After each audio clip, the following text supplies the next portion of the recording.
Boa noite a todos os nossos irmãos do 24º Conselho Espírita de Unificação. É com muita alegria que nós temos mais essa oportunidade de encontro. E para nós nos harmonizarmos, para seguirmos com o estudo, eu gostaria de ler uma página do livro Caminho, Verdade e Vida, pelo Espírito Emmanuel. Item 50. Conta de si. De maneira que cada um de nós dará conta de si mesmo a Deus. Epístola de Paulo aos Romanos, capítulo 14, versículo 12. É razoável que o homem se consagre à solução de todos os problemas alusivos à esfera que o rodeia no mundo. Entretanto, é necessário saiba a espécie de contas que prestará ao Supremo Senhor, ao termo das obrigações que lhe foram cometidas. Inquieta-se a maioria das criaturas com o destino dos outros, descuidadas de si mesmas. Homens existem que se desesperam pela impossibilidade de operar a melhoria de companheiros ou de determinadas instituições. Todavia, a quem pertencerão, de fato, os acervos patrimoniais do mundo? A resposta é clara, porque os senhores mais poderosos depreender-se-ão da economia planetária, entregando-a a novos operários de Deus para o serviço da evolução infinita. O argumento, contudo, suscitará certas perguntas dos cérebros menos avisados. Se a conta reclamada refere-se ao círculo pessoal, que tem o homem a ver pelas contas da sua família, de sua casa ou de sua oficina? Cumpre-nos, então, esclarecer que os companheiros da intimidade doméstica, a posse do lar e as finalidades do agrupamento em que se trabalha pertencem ao Supremo Senhor.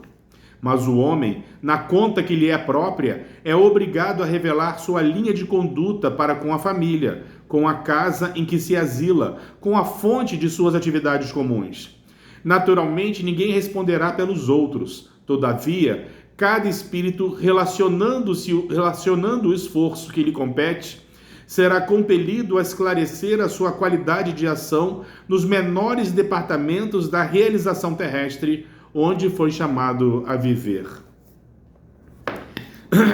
E assim, envolvidos por essa mensagem, eu gostaria de convidá-los a todos nesse momento que se unam comigo numa prece endereçada ao nosso Criador. Senhor, Pai de todos nós, aqui nos encontramos, Senhor, criaturas ante o Criador, para lhe agradecer por todas as oportunidades. Te agradecemos, Senhor, pelo pão nosso que não nos faltou, pelo agasalho que nos aquece, pelo teto que nos abriga. Te agradecemos por nossas famílias. Te agradecemos até mesmo pelas dificuldades, pelas provas. Te agradecemos por Jesus. Jesus, tu que é o divino guia de toda a humanidade. Amado Rabi da Galileia, nós te rogamos, Senhor, derrama sobre nós a tua luz, para que clareie os nossos pensamentos, acalme os nossos corações ansiosos e guie os nossos passos. Que a sua luz permaneça conosco em nossos lares, trazendo-nos, Senhor, a paz que tanto necessitamos. E que essa luz que nos envolve nesses instantes, Senhor, possa daqui se irradiar, amparando todos aqueles que passam pela provação, os necessitados de toda ordem, em especial, Senhor, aqueles irmãos em quem nós mentalizamos nesses instantes, nossos amigos, familiares, aqueles que sabemos passar pela prova da enfermidade, mas também por aqueles que se encontram nas calçadas, nas marquises, nessas noites frias, aqueles que atravessam as encruzilhadas da vida. Pedimos por todos esses, Senhor, que eles também possam te sentir como nós te sentimos aqui nesse momento. Amado Rabi, só temos a lhe agradecer pela oportunidade de estarmos nesse educandário. E assim, meu Senhor, primeiramente em teu nome, em nome de todos os nossos amigos espirituais que nos amparam, que nos inspiram, que nós possamos iniciar o estudo da noite de hoje. Permanecei conosco, Senhor, hoje e sempre. Que assim seja.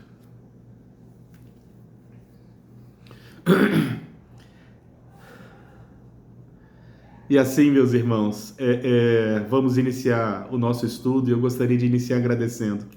Agradecendo naturalmente essa oportunidade de encontro que nós temos. Somos gratos à direção do Conselho Espírita de Unificação, somos gratos aos dirigentes das diversas searas espíritas que fazem parte desse conselho, somos gratos a todos aqueles que estão aqui reunidos comigo nessa noite, mas somos gratos aos amigos espirituais que nos inspiram e naturalmente a Jesus, aquele que é a luz do mundo para todos nós.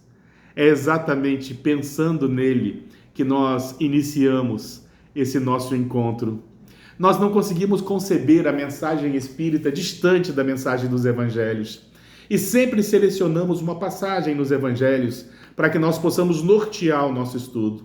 E para essa noite eu selecionei uma passagem muito curiosa, uma passagem que eu tenho certeza que todos nós conhecemos. Mesmo antes de sermos espíritas, nos catecismos católicos, nas escolas pentecostais, é uma passagem que é muito, muito estudada. Ela está registrada nos evangelhos de Mateus e no evangelho de Marcos. Essa passagem diz que Jesus estaria à entrada do templo, uma entrada das mulheres, e nessa entrada, assim como nas demais entradas, existiam estruturas chamadas de gasofiláceos. Jesus então estaria sentado à entrada das mulheres, quando de repente ele viu se aproximar uma viúva pobre. Segundo a narrativa dos evangelistas, era uma pobre viúva. Percebendo que algo de importante estava para acontecer, ele chama para junto de si os seus discípulos e pedem que eles observem a cena. Aquela pobre viúva, aproximando-se do gasofilácio, ela atira apenas 2 moedas de bronze, as moedas de menor valor. Jesus então volta-se para os seus discípulos e teria afirmado: em verdade eu vos digo que essa mulher deu muito mais do que todos os outros que por ali passaram, porquanto ela deu tudo o que ela possuía. É necessário que nós analisemos essa passagem relatada pelos dois evangelhos, pelos 2 evangelistas, para que nós possamos subtrair dela as lições que existem, como nos ensina Allan Kardec.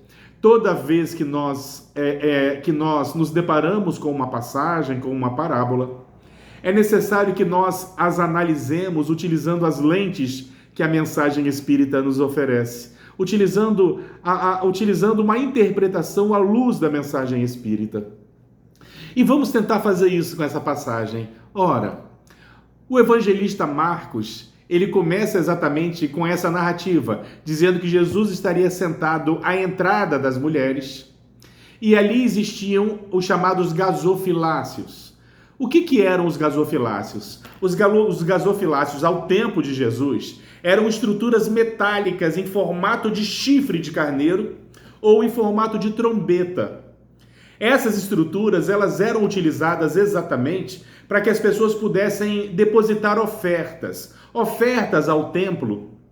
Então, era comum que as pessoas passassem por ali e derramassem. Como está na narrativa do Evangelho de Marcos, era comum que as pessoas depositassem grandes somas de moedas.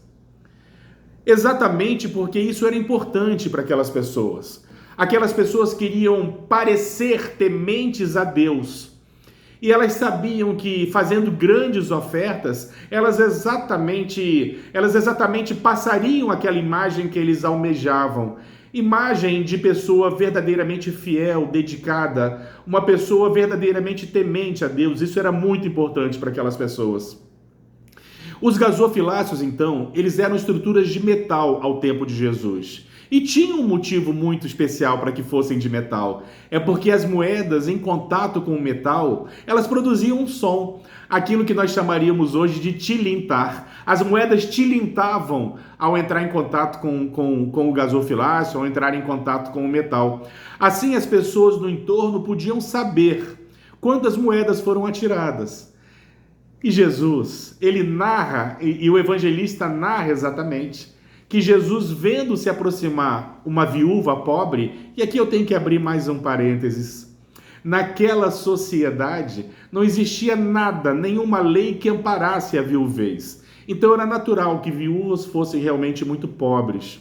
Nós vamos encontrar uma recomendação no Antigo Testamento para que, no caso de viuvez, a viúva então se case imediatamente com um irmão do falecido, havendo disponibilidade, naturalmente. Isso porque não existia nada que amparasse a viuvez. Então, quando na narrativa dos evangelhos afirmam se tratar de uma viúva pobre, era comum que muitas viúvas o fossem.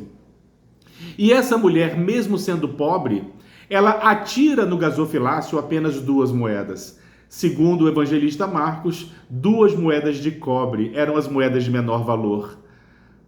Ora, como nós sabemos que eram 2 moedas? Naturalmente dá para saber que eram 2 moedas pelo tilintar, pelo som que elas produziam, não é isso? Quando ela tira as 2 moedas de menor valor no gasofilácio, então nós temos como saber a quantidade de moedas que foram lançadas exatamente pelo som que elas produziam.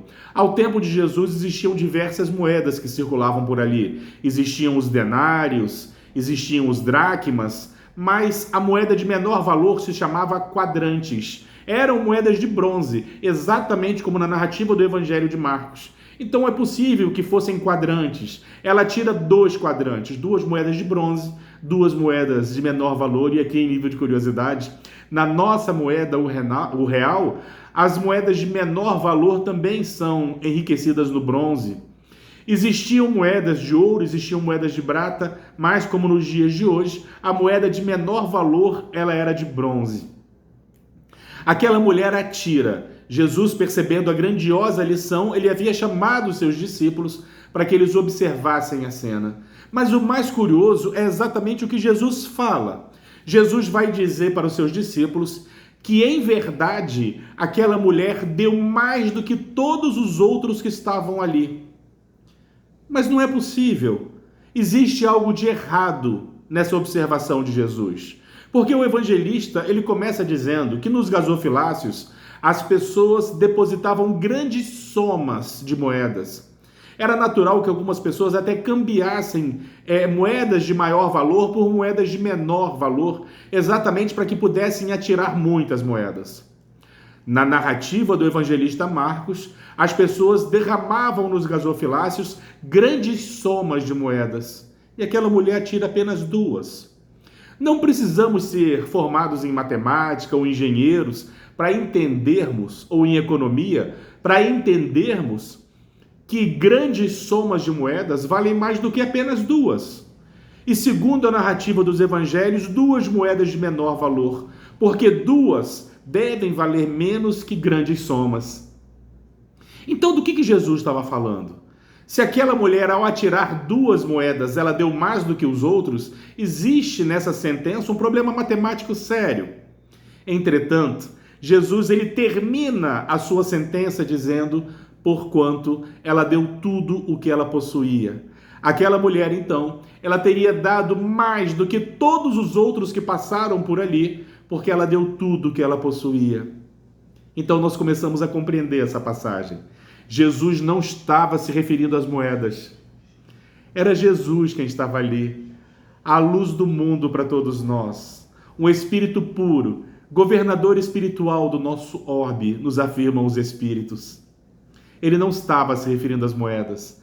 Quando ele diz que ela deu tudo o que ela possuía, ele não estava se referindo às moedas. Sabe por quê? Porque nós não possuímos moedas. Nós somos usufrutuários, mas elas não nos pertencem. Sabe por que elas não nos pertencem? Porque nós não levamos quando nós partimos daqui. Só nos pertence de fato aquilo que vai conosco, as moedas ficam. A roupa que agora eu visto, ela fica. O automóvel que eu dirijo, ficam. Então não são meus de fato. São me dados em empréstimo, eu sou usufrutuário. Em algum momento eu terei inclusive que dar conta disso tudo. As coisas do mundo não são nossas. Jesus, quando afirma que ela deu tudo o que ela possuía, ele não estava se referindo às moedas, pelo amor de Deus, porque ninguém possui moedas. Ele estava se referindo ao sentimento que ela depositou, à sinceridade do gesto.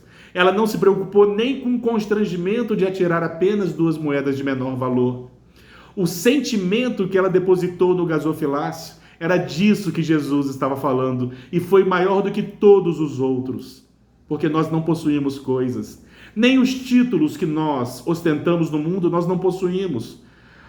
Os nossos títulos de propriedades, os nossos títulos universitários, nada disso é nosso, nada vai conosco, eles ficam no mundo. Quando nós pegamos a obra Nosso Lar, inclusive diferente da representação cinematográfica, nós percebemos com muita facilidade que André Luiz, quando chega em Nosso Lar, ele não permanece com os títulos da terra. Ele não é tratado como doutor André Luiz. Ele é tratado como irmão André, porque os títulos do mundo ficam no mundo, assim como as posses, assim como as moedas. Como diz o jargão popular, caixão não tem gaveta. Então o que nós levamos daqui de fato? Aquela mulher, quando ela deu tudo o que ela possuía, sendo uma pobre viúva, Jesus não estava se referindo às suas moedas, pelo amor de Deus. Ele estava se referindo aos sentimentos, porque isso verdadeiramente é nosso. Isso ela possuía, isso nós possuímos. Os nossos sentimentos são nossos e vão conosco. Onde quer que estejamos, eles estarão conosco. Então Jesus não estava se referindo às moedas. E é importante que a gente observe isso, exatamente porque essa passagem, quando mal interpretada, ela pode ser usada equivocadamente por pessoas desonestas, exatamente para que as pessoas deem tudo o que possuem a Deus. E nós nos perguntamos, o que nós podemos dar a Deus se Ele é dono de tudo? Se Ele é dono de tudo. Se Ele é o possuidor de tudo, o que nós podemos dar de verdade a Ele? Meditemos sobre isso. Então, quando nós falamos do que nos pertence de fato, a mensagem espírita, ela vai nos fazer um convite a essa reflexão. O que verdadeiramente é meu? Eu, Guilherme, um ser cósmico, um espírito reencarnado. Ora, sendo chamado de Guilherme, mas sou um ser imortal. Já ostentei diversos rótulos, já tive outros nomes, já animei outros corpos. Nesse momento eu estou vivendo essa realidade.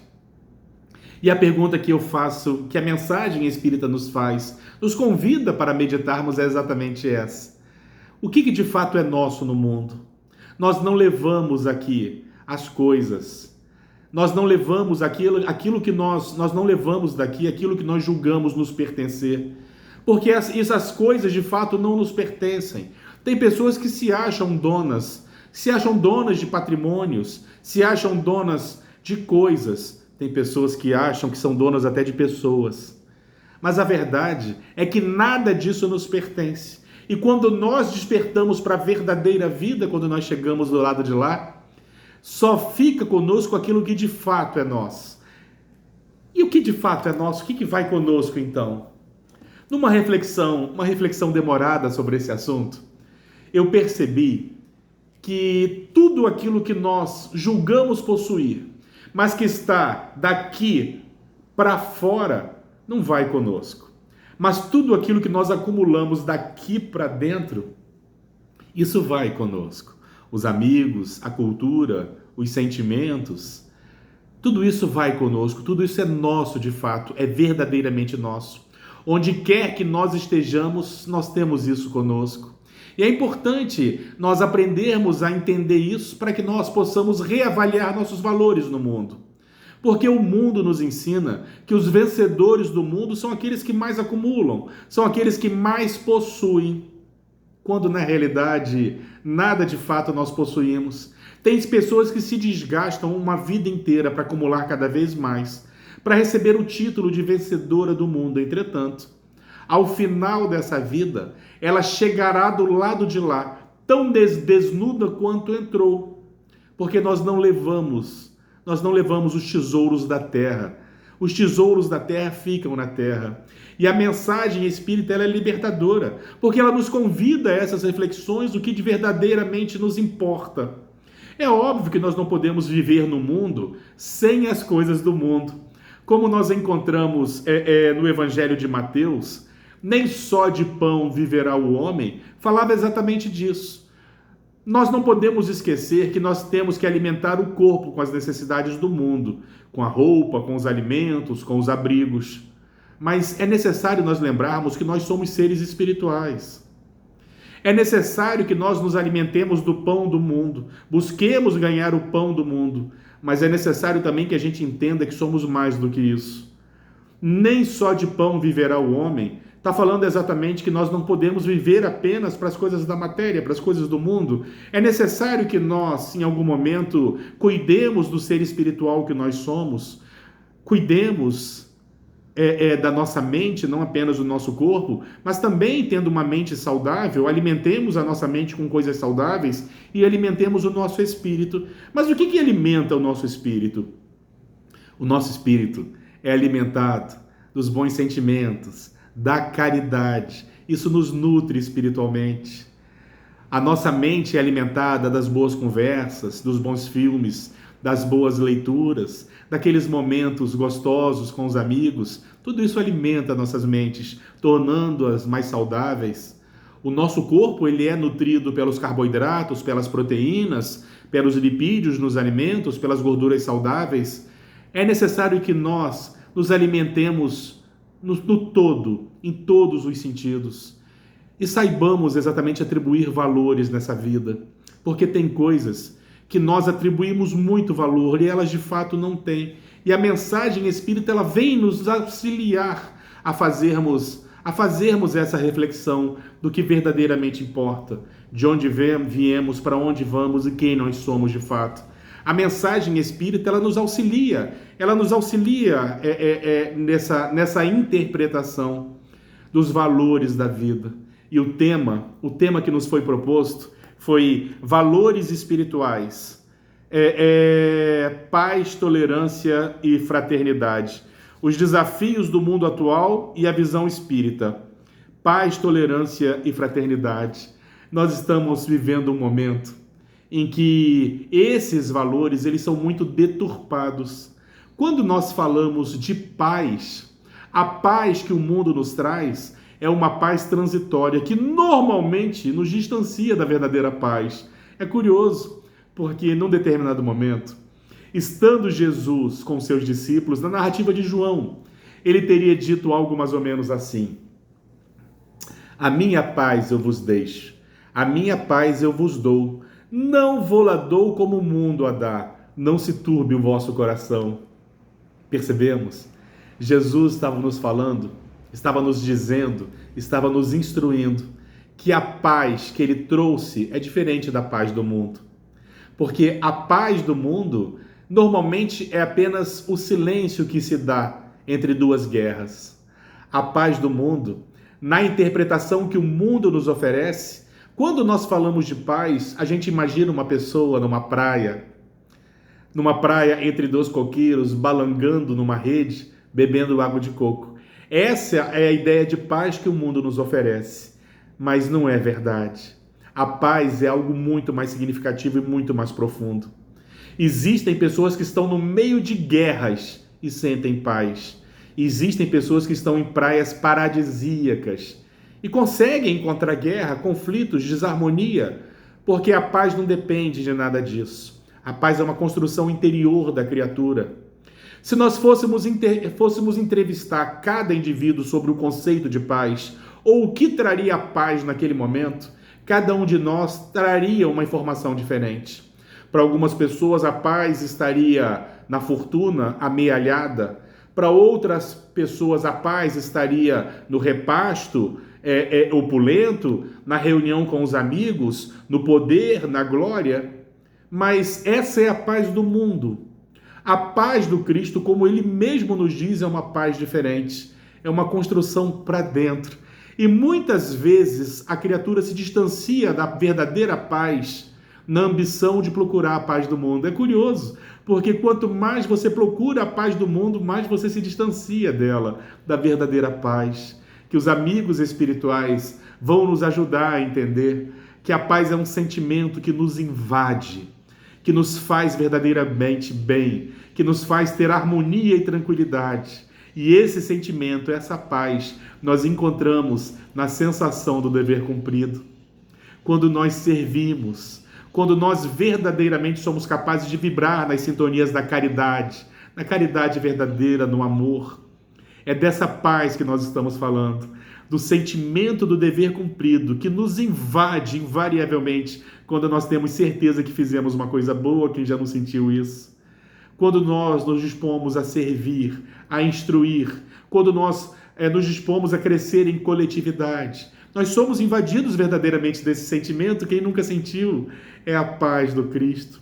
Nós estamos nos aproximando dessa paz, e a mensagem espírita, libertadora que ela nos ensina a compreender esses valores.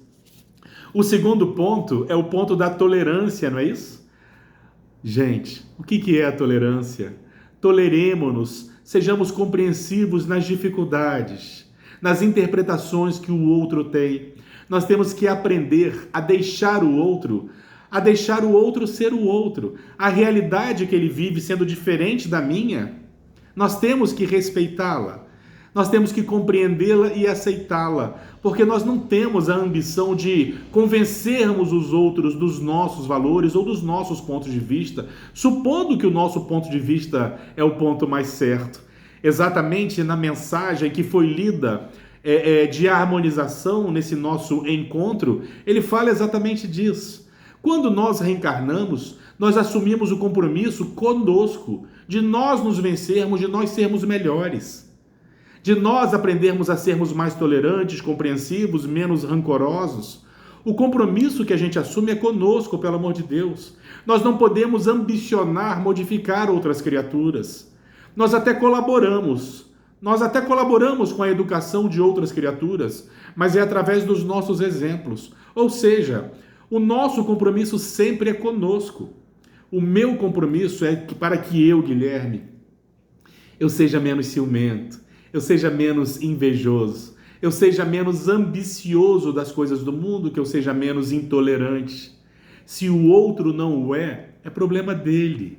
Ele responderá, ele terá oportunidades. Se o outro comete erros que eu não cometo mais, mas ao longo de toda a minha trajetória é bem possível que eu já tenha cometido, eu não tenho o direito de apontar-lhe dedos, porque eu já passei por isso. Se hoje eu não cometo mais esses delitos, não apontemos os dedos. Nós já passamos por isso em algum momento, e às vezes foi até bem recentemente. Tomemos muito cuidado ao julgarmos os outros pelos erros que os outros cometem, porque eu também cometo os meus. São muitos. Eu cometo os meus erros. Eu tenho os meus vícios, as minhas más inclinações, as minhas dificuldades morais. O que não me dá o direito, naturalmente, de julgar ou de apontar dedos. Sejamos tolerantes e compreensivos com as diferenças. Vamos dar ao outro o direito de ser quem ele é. Não somos nós que ditamos as regras do caminho que cada um deve seguir. Porque, às vezes, aquilo que é bom para mim, existe uma tendência natural nossa. Vê se isso acontece com vocês, porque já aconteceu comigo. Existe uma tendência natural nossa de nós imaginarmos que aquilo que é bom para mim tem que ser bom para todo mundo. A mensagem espírita, por exemplo, eu entendo que ela é boa para mim, ela me auxilia, ela me faz uma pessoa melhor, ela me auxilia a ser uma pessoa melhor. A mensagem espírita, ela é para mim um porto seguro que me ajuda de verdade, ela me faz bem. Então existe uma tendência natural minha de imaginar que se ela me faz bem, ela tem que fazer bem para todo mundo. E a gente sai por aí, às vezes, equivocadamente, querendo convencer as pessoas dessas verdades. Meus irmãos, saibamos respeitar as opiniões alheias. Vamos saber respeitar que o outro tem o direito de interpretar a vida usando as lentes que que lhe pertencem. A mensagem espírita que é boa para mim não necessariamente será boa para todo mundo. E saibamos compreender isso, saibamos respeitar os espaços alheios, porque respeitando, nós estamos verdadeiramente tolerando-nos, nós estamos verdadeiramente somando para um mundo de paz, aquela paz que nós iniciamos, que nós falávamos há um tempo atrás, ela também é semeada através da tolerância. Toleremo-nos Existem pessoas que ainda erram, erros que eu não erro mais, mas ainda possuo os meus. Em relação aos erros dos outros, eu não tenho compromisso. Não odiemos. Não sintamos rancor, mágoa por aqueles que erram, porque eu também erro. Porque há bem pouco tempo eu errava dessa forma também e até pior. É comum que nós alimentemos alguns desses sentimentos quando nós vemos pessoas cometendo equívocos, erros gravíssimos no nosso entendimento. Saibamos compreender que aquele indivíduo ele está refletindo exatamente a sua realidade. O indivíduo só dá aquilo que possui. E tem pessoas que possuem muito pouco e só tem aquilo para dar. E não podem dar nada diferente. Exigir que alguém nos dê aquilo que ela não tem para nos dar é até descaridoso. Saibamos compreender que aquela criatura que às vezes te ofende, que às vezes te agride, ou a sociedade inteira, agride a sociedade inteira, às vezes agride um país inteiro. Essas pessoas dão aquilo que elas têm para dar. Essas pessoas, elas dão aquilo que elas têm para dar. E exigirmos que elas reflitam, que elas façam diferente, que elas deem outras coisas, pode ser exigir de uma pessoa aquilo que ela não tem. Isso é descaridoso, pelo amor de Deus. Isso é descaridoso. Então sejamos compreensivos. Cada um responde pelos seus atos. Cada um responde pela sua vida. Eu, Guilherme, respondo pela minha vida, pelos meus erros, pelas minhas dificuldades morais. Eu costumo brincar nos nossos estudos, aqueles que já estiveram presentes em alguns dos nossos estudos, talvez já tenham ouvido essa brincadeira que nós fazemos. Eu lembro que quando eu estava para reencarnar, eu estava lá muito ansioso, muito temeroso. Eu temia exatamente continuar caindo nos mesmos erros que eu venho caindo há séculos. E os meus amigos espirituais estavam lá torcendo por mim, dizendo: Guilherme, você vai conseguir. Mergulha na vida corpórea, porque você vai conseguir. Nós estaremos contigo. E eu lembro até que alguns ficavam cantando uma musiquinha para mim. Guilherme, Guilherme. E aquilo me encorajou de tal forma que eu vim.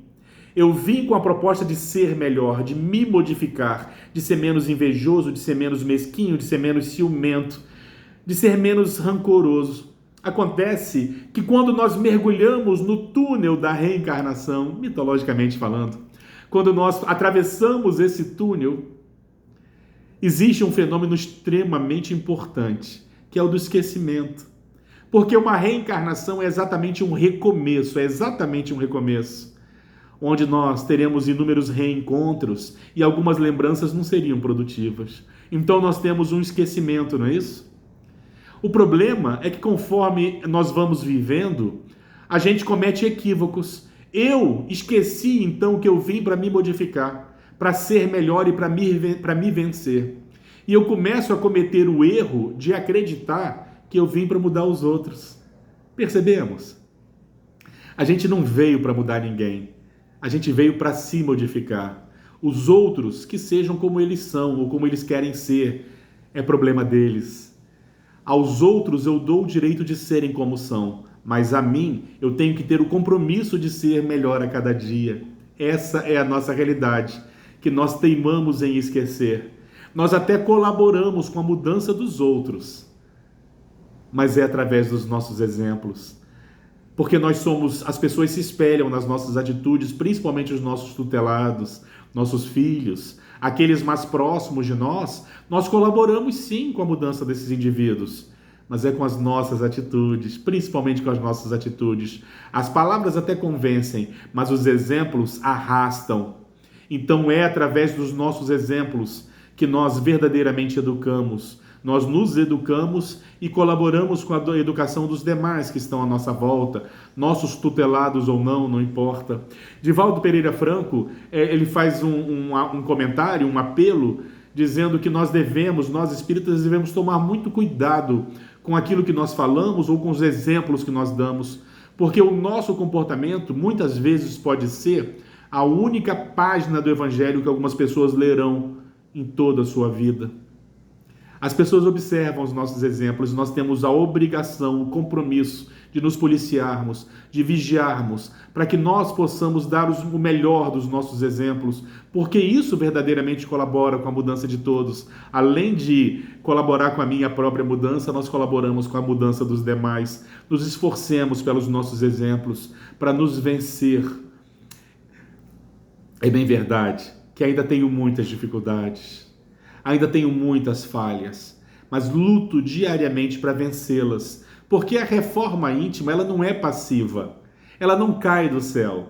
Não basta nós ficarmos indo às casas espíritas ouvindo palestra, tomando passe, bebendo água fluidificada, ou ouvindo palestras no YouTube. Não é o suficiente. Para que nós nos transformemos é necessário uma ação. Assumamos o protagonismo da nossa transformação íntima. A casa espírita não vai se modificar se você não se modificar. A nossa reforma íntima não cai do céu. Façamos, hajamos. É algo que tem que ser ativo, não é passivo de forma alguma. Então, militemos na tarefa da nossa transformação moral e vamos alimentando a tolerância e a compreensão nos erros dos demais, que ainda erram naturalmente, como eu erro também. E por fim, vamos falar da fraternidade. A fraternidade, nesses tempos em que nós estamos vivendo de transição planetária, nesses tempos tumultuados, a fraternidade é verdadeiramente nós olharmos para todos como irmãos, exatamente como a palavra sugere, oriunda do termo frater, que quer dizer exatamente irmão. A fraternidade é nós compreendermos que todos nós compomos uma imensa família universal. Todos nós, sem exceção, somos irmãos e compomos uma grande família universal. É bem verdade que nós organizamos essas famílias, nós separamos essas famílias por núcleos menores, não é isso? A minha família são todos os irmãos em humanidade. Mas em seguida, a minha família também são todos nós brasileiros, todos nós fluminenses, todos nós que temos laços de sangue. Nós vamos então da maior escala para menor, observando que somos todos irmãos em fraternidade. E quando nós começamos a nos tratar, a considerarmos dessa forma que somos todos irmãos, nós paramos de julgar, nós toleramos-nos, nós começamos a tratar o outro como nós gostaríamos de ser tratados. Então a paz, a tolerância e a fraternidade nos desafios do mundo atual dentro da visão espírita é exatamente isso. É essa mudança que tem que existir em nós, na paz que nós ambicionamos, na tolerância que nós devemos dar aos nossos semelhantes, a realidade que nos cerca e a fraternidade. Sejamos fraternos, tenhamos empatia e saibamos dar ao outro o direito de ser quem ele é de fato. Respeitemos. Se o comportamento do outro nos incomoda, saibamos respeitar, saibamos compreender exatamente o momento em que o outro vive. O compromisso do outro é com o outro. O meu compromisso é comigo, pelo amor de Deus. Eu tenho que ser mais tolerante, eu tenho que cultivar a paz. Não posso esperar que o mundo me dê aquilo que ele não tem para me dar. A paz é uma aquisição individual de cada criatura. Nós não temos como dar paz a outra pessoa. Não existe isso de fulano tirou a minha paz, ou fulano me dá paz. Não existe isso.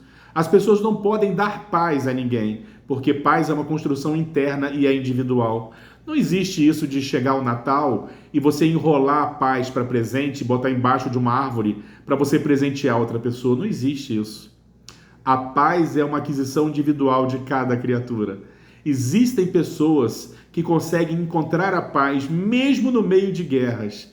E tem pessoas que estão em locais paradisíacos, cercado às vezes de pessoas que as amam e não conseguem sentir paz, porque é uma aquisição para dentro, individual de cada criatura. A tolerância é exatamente o respeito que nós devemos ter por cada criatura. Toleremo-nos as dificuldades do outro, o estilo de vida do outro, os gostos do outro são problema do outro. Respeitemos isso. Existem pessoas entre nós que estão tão adoecidas, mas tão adoecidas, que querem determinar até quem o outro pode amar. Meus irmãos, olha o grau de doença, de enfermidade que muitos de nós nos encontramos. Tem pessoas que querem determinar até quem o outro pode ou não amar. Ah, meus irmãos, que nós possamos compreender que o nosso compromisso é conosco e ao outro ele tem o direito de ser o que ele quiser. Relembrando Francisco Cândido Xavier, numa das suas frases de muita sabedoria, ao outro nós temos que dar o direito de ser como eles quiserem ser, porque a mim eu tenho o dever e o compromisso de ser melhor a cada dia. O nosso compromisso é conosco. E sejamos verdadeiramente fraternais. Agora, não nos iludamos. Nós não somos tão legais quanto a gente pensa. Nós não somos tão especiais assim.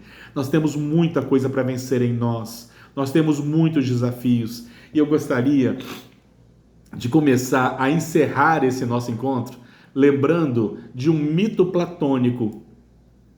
Existe um mito platônico que é o mito do anel de Giges. Esse mito é um mito que já foi trabalhado até na literatura, que inspirou um clássico chamado O Senhor dos Anéis. Esse mito eu vou contá-lo, vou narrá-lo sucintamente, para que a gente tire as lições necessárias. Afirma Platão que existia um sujeito chamado Giges. Ele era um sujeito bom para a sua família, ele era um cidadão onde ele vivia, ele era verdadeiramente um cidadão que colaborava, respeitado, querido pela comunidade. Ele era aquilo que nós chamaríamos de cidadão de bem ou de uma boa pessoa. Quando, num determinado dia, ele estava trabalhando na sua lavoura, quando, de repente, revirando a terra, ele encontra um anel. O seu primeiro impulso foi o de colocar o anel no seu alforje, mesmo sabendo que aquele anel não lhe pertencia. Ele coloca o anel no seu alforje e, na primeira oportunidade, estando sozinho, ele pega esse anel e o coloca no dedo.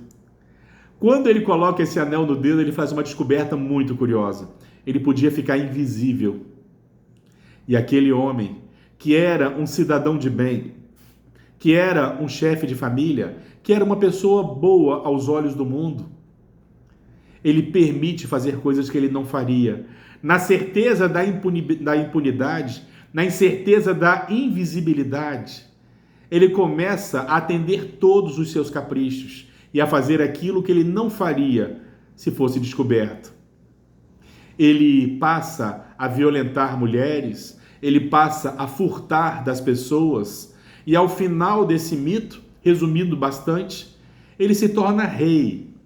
Ele que vivia naquelas regiões da Lídia, ele acaba chegando ao reino, ele acaba se tornando um rei, graças ao poder que esse anel lhe conferia de se tornar invisível.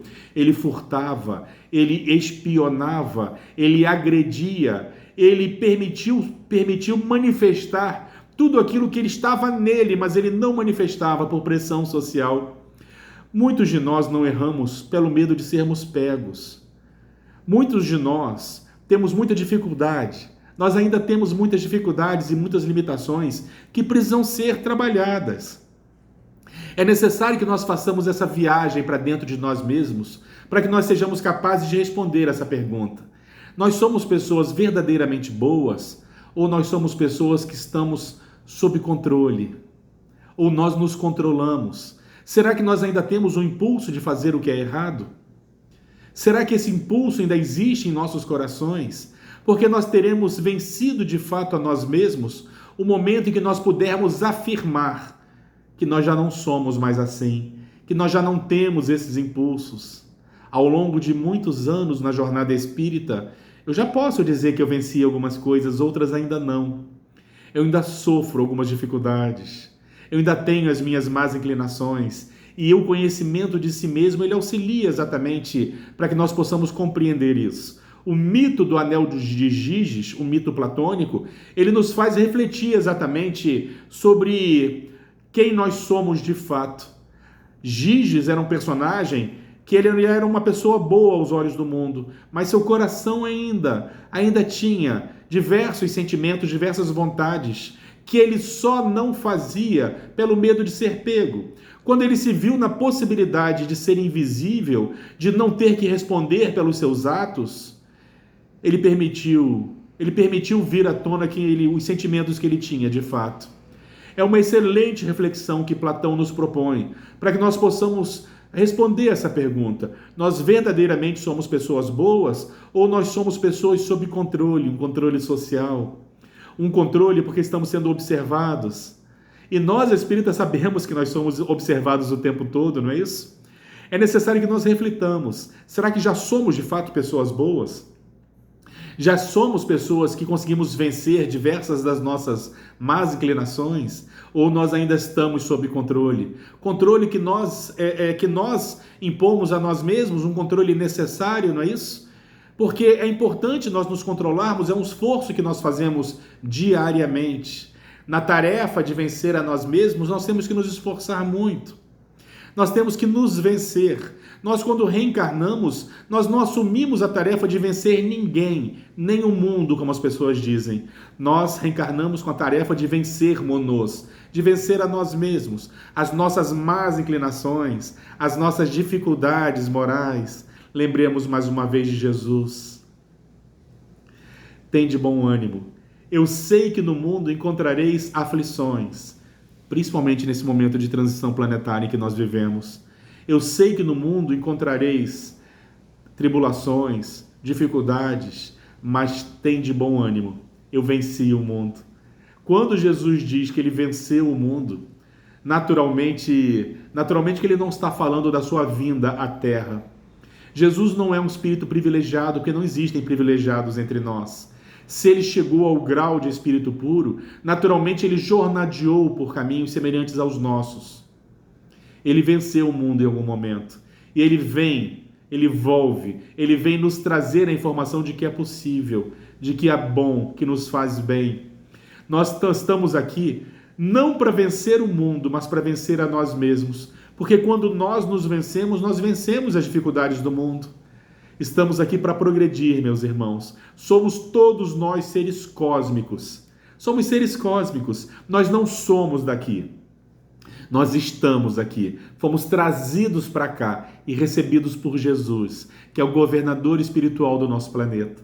E no momento que ele nos recebeu aqui, semelhante crianças, quando ele nos recebeu aqui imaturos, impotentes, ele sabia das nossas dificuldades, mas também das nossas virtudes. Nos acolheu carinhosamente a todos, garantindo que aqui nesse educandário nós recebemos tudo aquilo do qual nós necessitamos invariavelmente.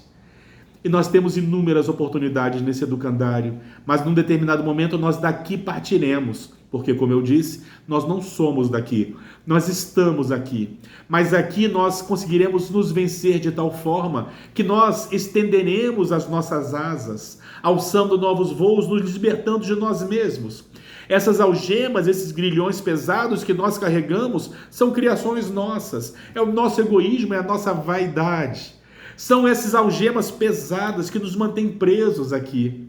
Jesus zela por todos nós, nos oferecendo a cada oportunidade tudo aquilo do qual nós necessitamos, precisamos de fato.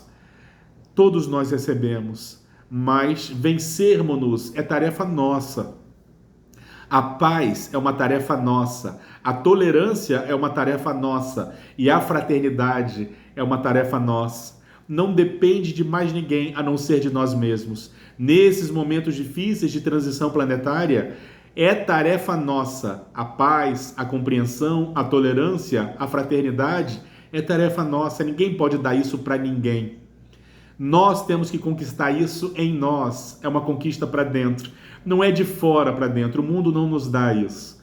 É conquista de dentro para fora. Nós temos que cultivar essas sementes. Nós temos que primeiro pegar essas sementes, colocá-la no ninho do solo, alimentá-la com as suas necessidades da água, da fraternidade, o adubo da tolerância, para que essa semente possa germinar e possa dali brotar uma árvore que será frondosa em algum momento, que vai nos oferecer sombra, flores, frutos. Que essa árvore possa germinar em nossos corações. O divino semeador já saiu a semear. As sementes já foram colocadas. O solo não é estático, o solo se transforma. Ao longo dos séculos, nós vamos transformando o solo dos nossos corações, através dos diversos adubos que a vida nos oferece. Hoje, essa semente que o semeador espalhou, ela germina em nossos corações. E a prova disso é que estamos aqui reunidos em nome de Jesus, para sermos melhores, para nos vencermos, para que nós sejamos capazes de deixar para trás o homem velho e fazer surgir em nós um homem novo, renovado. Renovemo-nos a todos. Que a paz de Jesus permaneça entre nós.